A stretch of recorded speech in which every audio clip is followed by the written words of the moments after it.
Welcome to the first ever Rookie Numbers podcast. I'm your host, Bryson Shank. Alongside me are your co-hosts, Nathan Wilt, Trent Sunday, Peter Schaefer. This is episode 1. Let's get to it. So our first topic today, the recent James Harden news. Woj broke the story early Christmas morning that James Harden is seriously considering a return to the Houston Rockets in free agency. That's only if he decides against a new deal with the 76ers. As we know, this past offseason, Harden declined his player option of $47.3 million and re-signed with Philly on a 2-year, $68 million deal. This allowed Philly to sign P.J. Tucker and keep Harden for less money. Now, the 2-year deal, though, the second year is a player option, so Harden kind of has room to do what he wants there. And my biggest question is just, why? I mean, we saw the clip before the Sixers Christmas game yesterday. He said, if he's not able to spend Christmas with his family, he wants to spend it with his team. I don't see why this offseason he'd want to sign for more money when this past offseason he was so generous and taking a almost $20 million pay cut to remain with the 76ers. Well, really, it's smoke. It's not a fire. That's smoke. Kind of what I'm thinking. He just wants either more money, he'll decline his player and want his max this year, or he wants Daryl Morey to go out and get more pieces, which both could be possible. Which I don't really know what they're gonna get. Yeah, I mean, you have Tobias Harris, you have Matisse Thybulle to trade, you have Korkmaz, you have some picks, but that's not gonna. You're not going to get a star with that. Yeah, you're not going to get a star. You're going to get another few year or two rentals at just roles you already have. Which, as a Sixers fan, I don't want. Yeah, I don't. Yeah, I'd rather keep those pieces around. I mean, you look at a team like Chicago, who made their all-in push with, nothing. And to get, role players like Caruso. Now, Caruso is a fantastic player. One of the best role players in the league, really, at the guard position.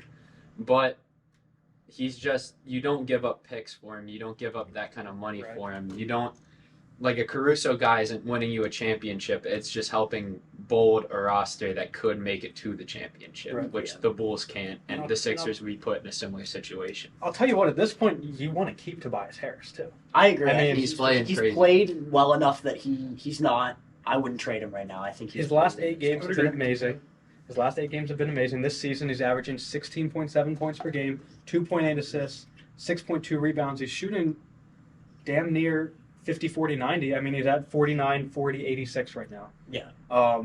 That's what you want from, and that's all you're going to get out of Tobias Harris. That's all you can ask for from him. Yeah. Again, realistically, I think with the Harden thing, it's more he is looking. There was no conversation about him getting more money from the Reds. Yeah. He's trying to generate that buzz to get him a bigger contract. Yeah. Right now, Philly has to compete with nobody financially for him. Mm-hmm. He basically just threw somebody in there to make it more challenging. That goes back to what I was saying. I don't get why. I don't get why this past offseason, he was generous enough to take a, whatever it was, $14 million pay cut for this season. But then wants more money, just all of a sudden. Yeah, I don't understand why. Part of me wonders if it has to do with how slow the Sixers started this year.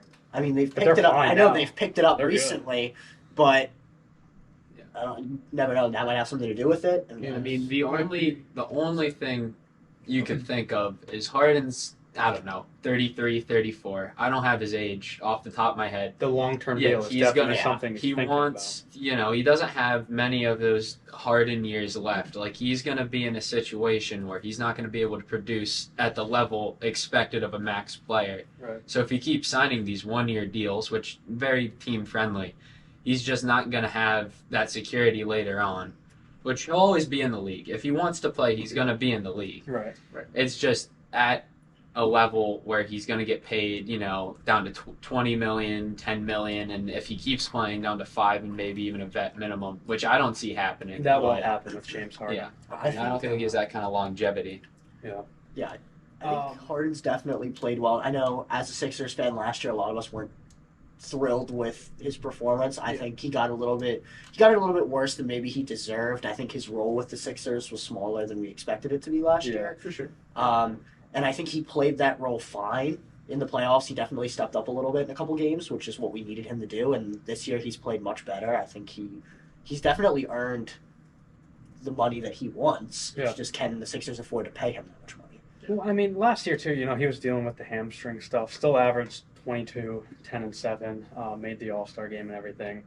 But that was his first season because Harden throughout his career has been relatively healthy. Yeah. And that season, he's going through the hamstring stuff. He was rehabbing that all season. I think this season we're getting a better look of what James Harden, actually is. His numbers are down, but he's been playing better basketball, I think. So yeah, I agree. I think he's after the long-term deal. Are the Sixers going to give it to him? I don't know. I think they will. I think Morey likes him. I think he wants to keep him around. If he's going to find a way to make it work. The team to is keep him there. so centered on Harden now. Like their crutch is Harden. They don't have any other guy really bring up the ball when he's in. I mean, Maxey can help with that, sure, but Maxey's playing a lot more off-ball guard, which I think he's better at than handling the ball most of the time. Yeah.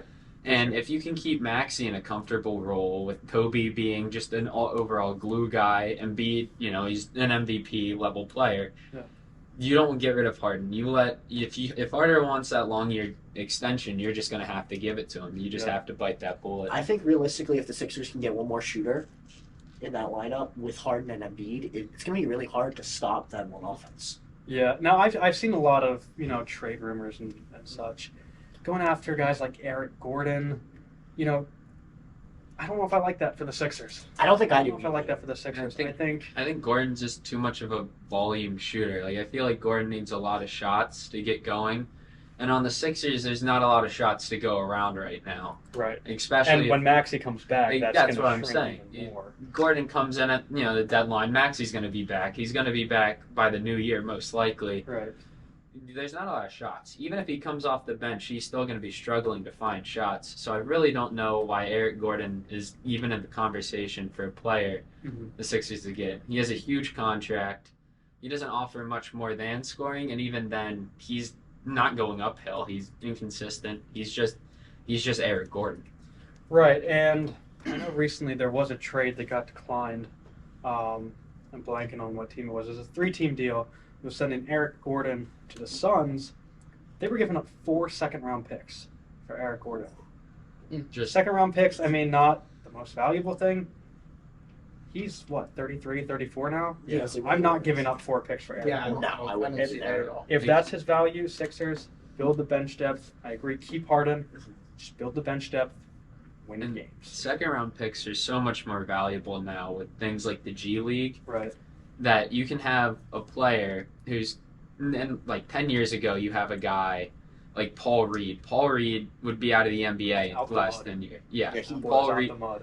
But he plays in the G League. He showed that he's a great player. Robert Covington, another Sixer guy, played in the G League forever. Showed they were really good in the G League, and they got spots on the roster. And now Covington's still continuing his career. He would have never been in the league at this level if it weren't for the G League. You have to keep second-round picks. They're a lot more valuable than teams value them, really. And late first-round picks, I feel like teams give them away too freely. Like, if you win a championship, it's all worth it. But if you don't, you need those late-round picks. Right. So I think we'll transition into the Christmas games yesterday. Overall, I thought they were pretty enjoyable. First game, Sixers-Knicks. Back to the Sixers. Started off really bad. Really. I mean, they were down by 14 in the first quarter. Clawed their way back. Ended up winning by 6. Thoughts on the game? Just the Sixers start way too slow. Yeah. And their win streak they've had, they put a lot of games together. They finished a lot of games really well. But you have a team like the Sixers, having a guy like Joel Embiid, and you're up, it just ices the game. That is a foul or a bucket every time you throw it in. And if you're gonna play by behind every game, you're not gonna win games. And again, it's a team like the Knicks. That's not what a contending team does. No, it's not. Like the Knicks are good this year. They're not gonna make the finals, but they're a good team. So you can They'll be a tough first round matchup. yeah, I you think, can for some afford teams. to be down to 14 points in the Knicks, but a team like the Bucks, You a can't team get like the Nets, you're not good. If you go down Yeah. by 14, you're probably in that hole for the rest of the game. I think we do have to give Julius Randle some credit. He had a pretty good first half. Julius Randle, he's back to his He's had- 2024. He had a really good first half. In the second half, I think the Sixers just started to feed JoJo a little bit and Right. going offensively, which definitely helped them claw back into the game. But realistically, I think it just showed me how good of a player Julius Randle really is. Yeah. Like I think sometimes we forget about that. He's playing with the Knicks, and Yeah.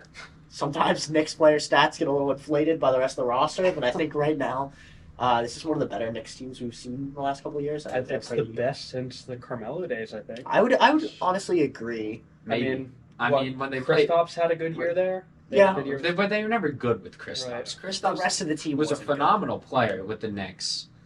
One of my favorite players when he was with the Knicks, but they were never good. Yeah. But when they played the Hawks, I thought that team had a very bright future. Yeah. But this is the first time since that playoff series that we have seen a team like the Knicks play like this season. Like they started off, I think the most mid a team can get, right? They were 500, like 13 and That is the most 13 mid you Yeah. can get. against all the teams that were over 500. They lost to all the teams under. They won. I mean, they beat bad teams, which a lot of good teams can't do. But they can't beat good teams, which doesn't make much sense. I feel like when you play 13 good teams, you're bound to win at least once. You got to win a few. Yeah. You got to win a few. Which, I mean, I don't even know who you blame. Really, I don't. Because Jalen Brunson and Julius Randle played great this season. They've been phenomenal players for the team. Their role players are really solid, too. I mean, I've been in love is it with Tibbs? Quentin Grimes this year. Quentin He Grimes? is- Quentin he Grimes he is great. that Jericho guy. Sims is great. Jericho Sims, he's very good. He's really good. I really don't like Tom Thibodeau. I was gonna say. with young players. Oh, yeah, terrible. Sims especially, you had Quickly last year, 2 years ago, whatever his rookie season was. Miles McBride, even now, but especially last year too, just is not giving these Yeah. young guys I minutes. And we saw when Jericho Sims played last night, he was a plus player. in Yeah, that he's game. definitely a good He was player. very good. I mean, you saw Tibbs when he joined the Bulls. I mean, he righted the ship. I think Tibbs is a great 1 or 2 year coach to make a team that's playing under expectations. He can put them back in Mhm. contention, but he's never going to be a coach that leads a team multiple years to a championship. It's just not going to happen. So, are you saying he's more like towards the NHL, where he's like more that transition coach? He's trying to Yes, get them, definitely. Like, but he's not going to stick around very long. yeah, a fantastic assistant coach. His defensive scheming is great. Every team he coaches is normally a great defensive team, unless you have Karl Anthony Towns, who is a terrible defender. Then you can't really be a good defensive team. But Thibodeau himself runs a great defensive scheme, and overall is a solid coach. It's just the way he manages his players that is just it doesn't work. Right. So our second game of the day, we had Lakers Mavs. Yes, thank you. Yeah. Another game where the winning team was down to start. Lakers were up by 9 points at halftime, and the Mavs outscored the Lakers 51-21 in the third quarter. Tim Hardaway Jr. had 26 points in the second half. I mean, what a game for the Mavs. I mean, the Mavs played great, but it just shows you the foundational flaws that the Lakers have. Mhm. They have LeBron, who's playing great. LeBron, I at agree. his age, you can't ask him to do more. Anybody who thinks it's LeBron's fault or they should trade LeBron is wrong. Anthony Davis, when he plays, is a top 15 player in the league. That's proven this season. That's been proven every season he's healthy. He's a great player, but he just can't stay on the floor. Westbrook has become an incredibly solid player off the bench, which I think a lot of people overlook just because of how hated Russell Westbrook is. I hate Russell Westbrook, but he's amazing off the bench. And Lonnie Walker has been phenomenal this season, but those are their only 4 guys of value on that PA team. high school basketball legend. Yeah. Lonnie Walker. Yeah. I mean, Thomas Bryant's okay. Pat Bev is okay. They just have a lot of okay, and the team needs role players Now, badly. do you think it's time to write off the Lakers this season, or do you think they can start to fix things, especially with the trade deadline What do you- coming up? A lot of guys are becoming available who Yeah. signed over the offseason. Do you think it's too late for the Lakers, or can they salvage the season? My expectation for the Lakers this season is if they make the trade. If they don't make a trade, they either have to make two trades. They either blow it up, you trade AD, you trade Westbrook, you trade LeBron, or you just do something. You get rid of the pieces, you start rebuilding, or you make a move to contend. If they make a move to You contend, have to make a move to contend. I yes. feel like You don't. you can't waste Braun. You can't Yeah, you can't you go don't- away LeBron. You can't go away AD. I just don't Lakers- like who do you send them to? I feel like financially you're gonna have to make. Right, and that's another issue because you can't send. You can't just sell AD. Yeah, And you're they're, left they're, with they're Westbrook and making so, LeBron. and they're making so much money Right. that it's hard to make a trade like that work. And I mean, even at 13 and 20, I think the Lakers, they're there. They have guys. I mean, LeBron and AD have won a championship together. Saw it just 3 years ago. I think. I don't know. I don't know what they need, but they need to figure it out quickly. Yeah, I Because don't. time is So where do ticking. you go from here? We are about 35 games into the season. I mean, you can't be, below 500 for too much longer and Yeah, expect to make for the sure. playoffs. Yeah. Yeah, I think they could sneak in if Yeah, they make the right moves. They can Especially- definitely sneak in. But Especially with the plan. Yeah, That's- they I can forgot. make a That's a good seven or eight.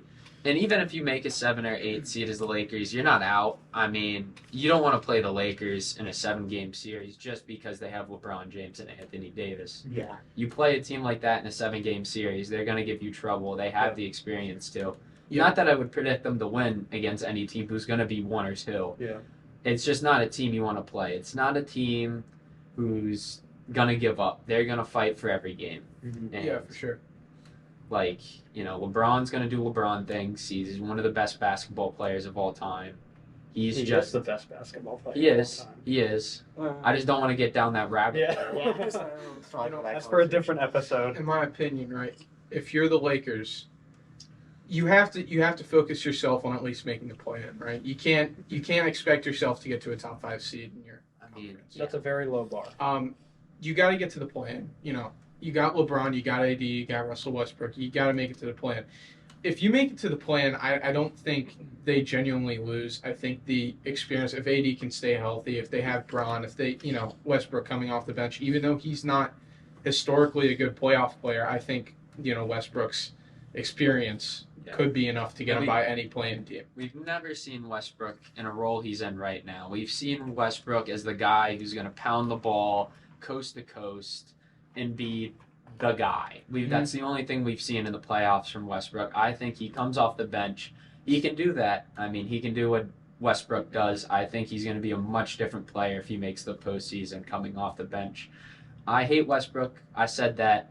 But I think a bench role for Westbrook is really valuable for any contending team. Not at $40+ million. Yeah. But as just a role player off the bench and a leader, he's a great player to have. For Yeah. sure, for sure. Now, I don't know how accepting to that role he'll be. That's a good point. We did see some, I don't want to say locker room issues. We saw some morale issues with the Lakers early in the season when, Westbrook was shooting like 30% from the field. Yeah. Of course, you're going to move him to the bench. I think that was the right move. I think he's been playing somewhat well off the bench. Hasn't been perfect, still turning the ball over, still not shooting great. But I do think the Lakers can turn it around. Only 5 games back from the playoffs right now, from the 6th seed. And when you look at the teams ahead of the Lakers, too, you got the Kings, you got the Jazz. I don't think they're going to last all season. The Kings- Kings Kings are could. legit. The Lakers- Kings are legit. But, Jazz, I don't think end up being No, a playoff team. I don't I think don't so. know. I Because agree. under them, you have the Mavs, Trailblazers, Timberwolves, Warriors, and then also the Lakers. Yeah. I don't see them outlasting those teams. So I think Lakers season salvageable, maybe, but they want to do that. You can't give up 50-point quarters You like can't. you saw yesterday. Can't But do that. that's the one thing the Mavericks have and will have. It's is Luka Doncic. They've got Luka. They have Luka I Doncic. love Luka. They have a whole team of shooters, excluding Dwight Powell, who somehow gets minutes. I don't understand it. But they have Luka, who's the best shot creator in the NBA. They have a whole just army of shooters. All of them are above average. We saw Tim Hardaway Jr. get 3 points in the first half, and he ended with what, like 26. 26? 26 points, yep. It just shows that's the heart. That's exactly what Dallas has right now. They have all the means to make a fire. It's just when they can get it going, it's gonna burn down your house. But you have the fire right now. A lot of nights it just doesn't happen. You just have stagnation. You have just, I don't know. It's just they need Luka, and they have all the pieces to do it. They just need to do it. Something I saw that, correct me if I'm wrong, I don't think we brought up.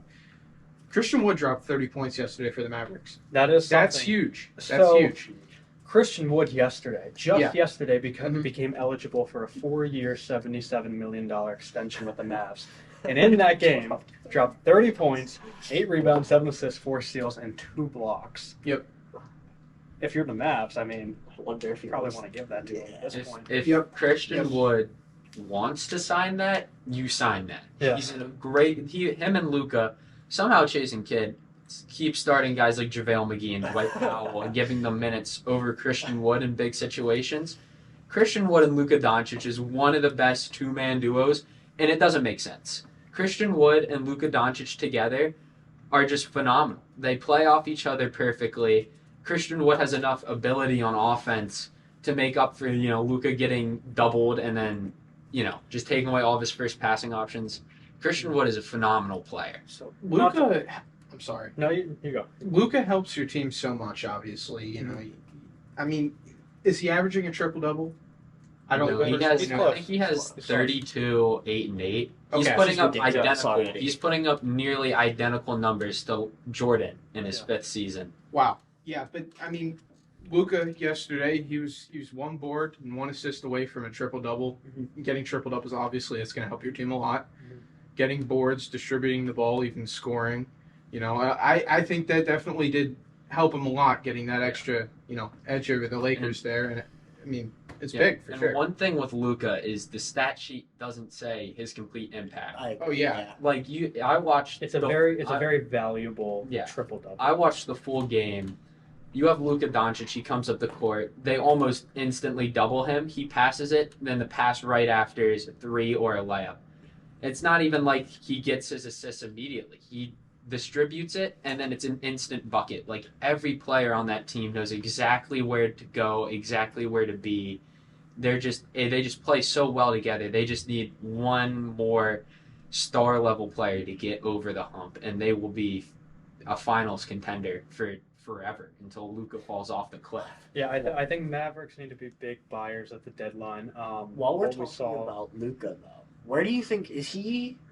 How good do you think he actually is? Do you think he's top 5, Top two. 10? He's my top 2. Top my- 2. I have him as Top two. the best player in the league right now. Okay. And obviously a guy like that, we want to build around him. Like Yeah, I'm saying, yeah. Mavs got to be big spenders at the deadline.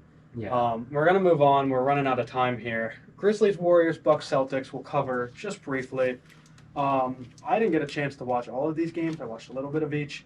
Both were blowouts. Yes. Not for the team that I thought would win.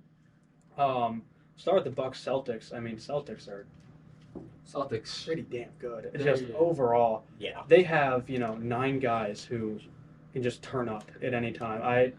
If They're you my don't- finals favorites. If right you now. if you have a power rankings and the Celtics aren't at number 1, you clearly don't know anything Yeah. about the NBA. They are the best team. They will continue to be the best team unless someone gets hurt.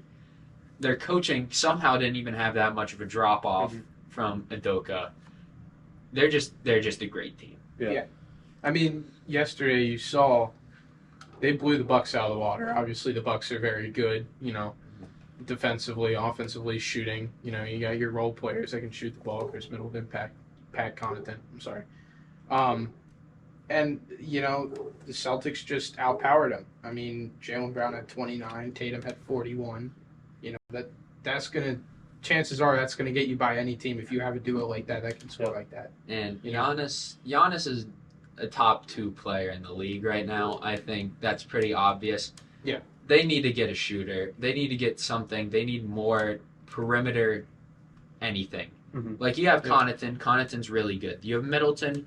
Streaky. Streaky, but Yeah, good. I You agree. can't I hate agree, on for sure. Drew Holiday, fantastic point guard, maybe the best defender in the league. Just you need more shooting because Giannis, as soon as he gets the ball, should be able to throw it anywhere on the court because everybody sinks in and just find a shooter. They don't have that. Right. Last night we saw Giannis. He had 27 and 9. Obviously, good numbers, but it didn't look like a Giannis game. Celtics kind of shut him down for the most part. He wasn't able to impact the game like he normally is. Yeah. They've been able to do that, when they play the Bucks, which I think is partially what makes them so scary. When they're playing, the Nets with KD, playing Sixers with Embiid, Bucks with Giannis, these guys aren't having the impact they normally do. I think the Celtics right now, like I said, my finals locks. They're that good. They are the team out of the East. They are the team to beat. They managed to have the best perimeter defense and the best interior defense at the same and time. one of the best offenses too. And one of the So, best offenses. They got it all going there. They have everything you want. Their efficiency is off the charts. They're one of the best teams. Jason Tatum is proving that he is one of the best players in the league. Jaylen Brown is the most underrated player in the league. And they just keep rolling. On to Warriors Grizzlies. I had Grizzlies by a lot this game. No Steph Curry, no Wiggins. Draymond was a game time decision. Warriors ended up winning by 14. Grizzlies, what happened? In my opinion, you look at it, you got really meaningful guys out for a Golden State. Right. A win like this over a team like the Grizzlies is very meaningful. Obviously, it shows what your young guys are capable of. It shows what that team can do to be successful. And Jordan Poole, Klay Thompson, and Dante DiVincenzo, they had very, very big games offensively, and that helped them a lot. Draymond Green, he only had 3 points, but he had 13 assists and 13 rebounds. And when you can distribute the ball as a power forward, that's important. That's important to get the ball to your good shooters and good scorers. And yesterday it proved that they're good enough to beat the Grizzlies.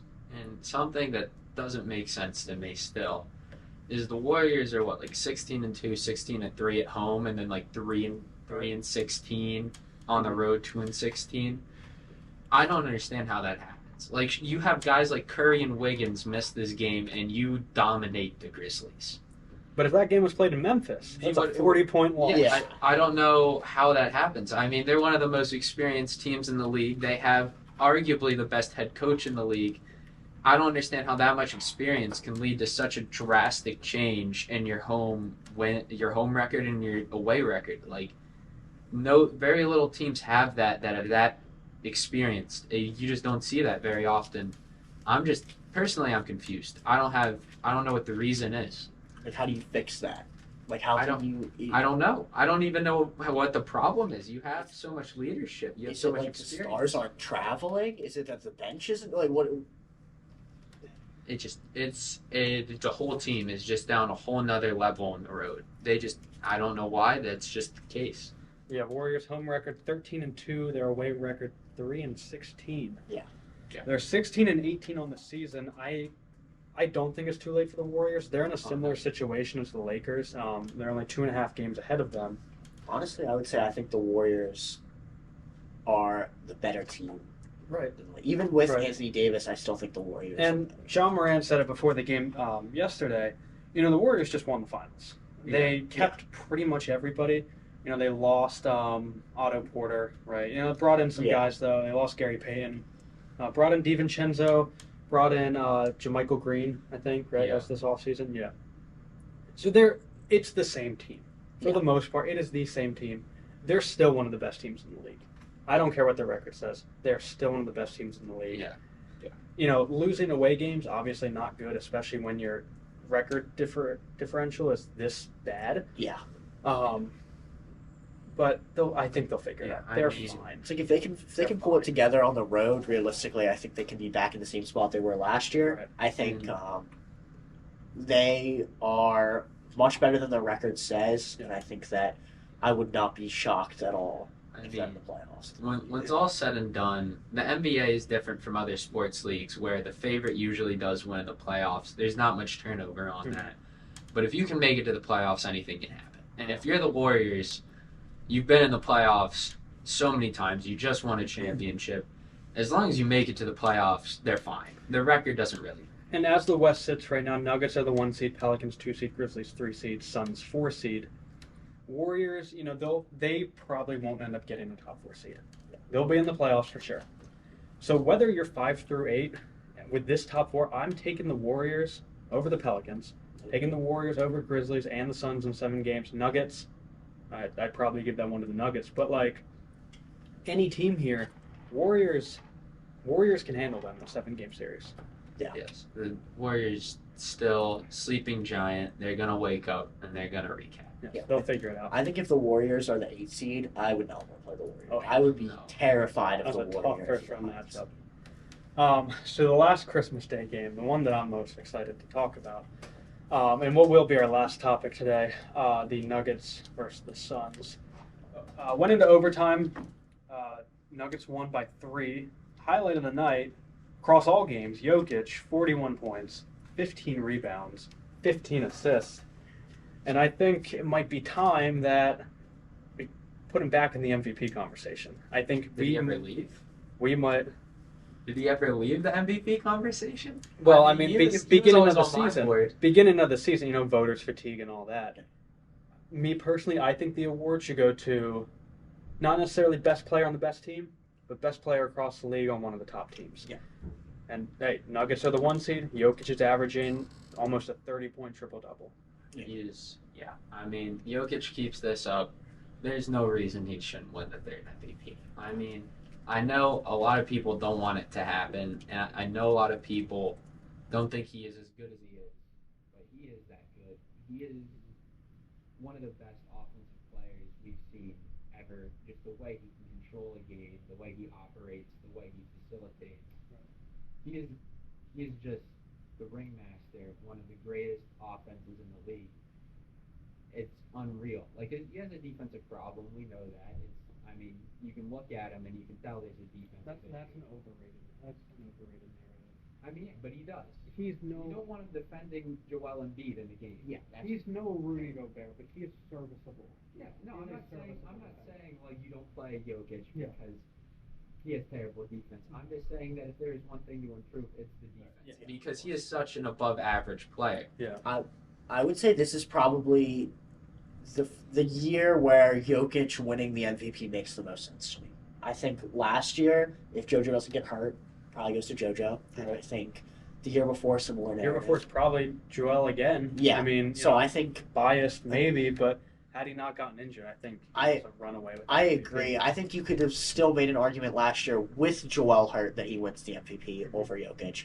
I think this year Jokic has stepped it up. He's playing at an even higher level, Yeah. and I think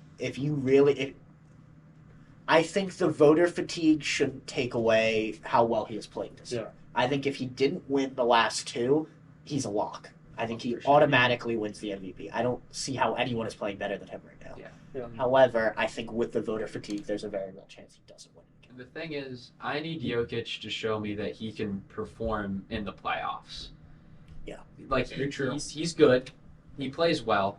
The team doesn't win.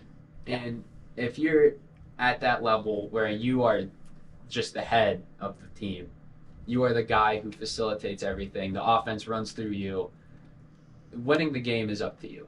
You can have all the stats in the world. If you don't win the game, it doesn't matter. You don't come. But he is a good playoff performer. He's a great playoff performer. They haven't won. They haven't won a championship in 2020, just 2 seasons ago. They came back down 3-1 twice, made it to the Western Conference Finals, and I believe they played. It would have been the Lakers. Yeah. Went into 6 games. Yeah. Right. But he's a 2-time MVP. He should win it this year, we're saying.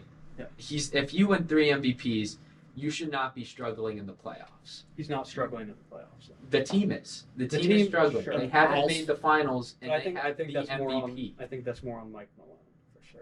I mean, yeah, but I'm just saying I need him to perform this year in the playoffs. I need to see a championship before we talk about Jokic as a truly great all-time offensive player. Because right now he has the stats. He has the stats. It's booked. Mm-hmm. He should win the MVP this year if everything stays the same.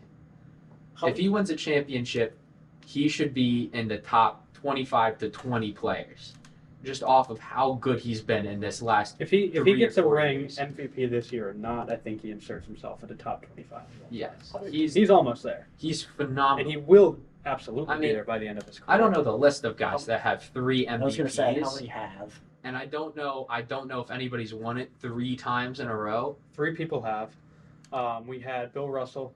Yeah.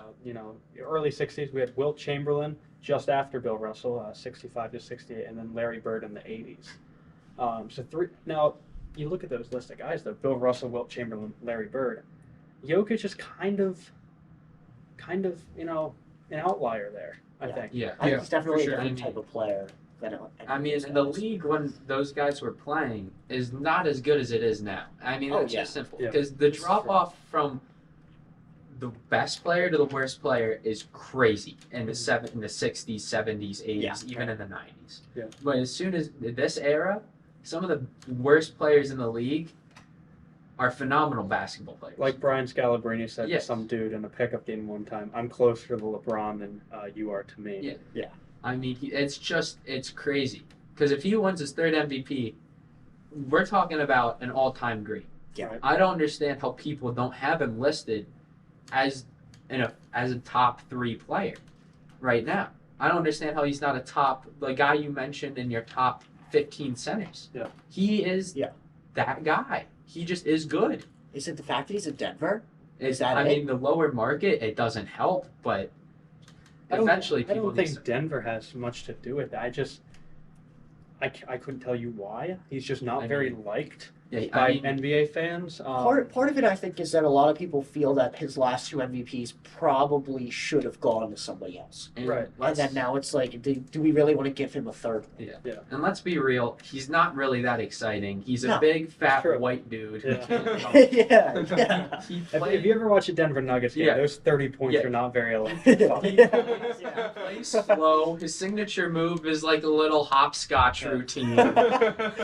Sometimes he does a little, Yeah. just a little finger roll. Or Yeah. Like he's like boring. He's Yeah. not 7 fun footer to who watch. doesn't dunk. But he's just an amazing player. The way he sees the game is incredible. He's just not exciting Yeah. at all.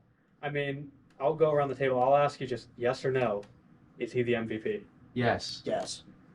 Yes. No. I'm gonna say no. I'm gonna say no for now. Okay. Are we Who do going you right think now? Right now, Right I mean, now, yeah. Who do you think? Right now, Who do you yeah. think is it? Luca? Is it Luca? I'm giving it to Tatum. Oh, Tatum. I'm giving it to okay. Tatum. You know, I mean, He actually, has had a great that year. is- I will say, I don't know if he's that. I don't know if he's had that great of a year, I but don't- he's. It's just I could it's. see him top 3. I'll tell you what, I think though. it's a strong race. that is going to be a topic for another day. We are about out of time. Thank you all for watching. If you made it this far, we'll be back next week, episode 2. Who knows what we'll be talking about? But we'll be back. Anything else before we go? Oh, Anything? that's all. All right.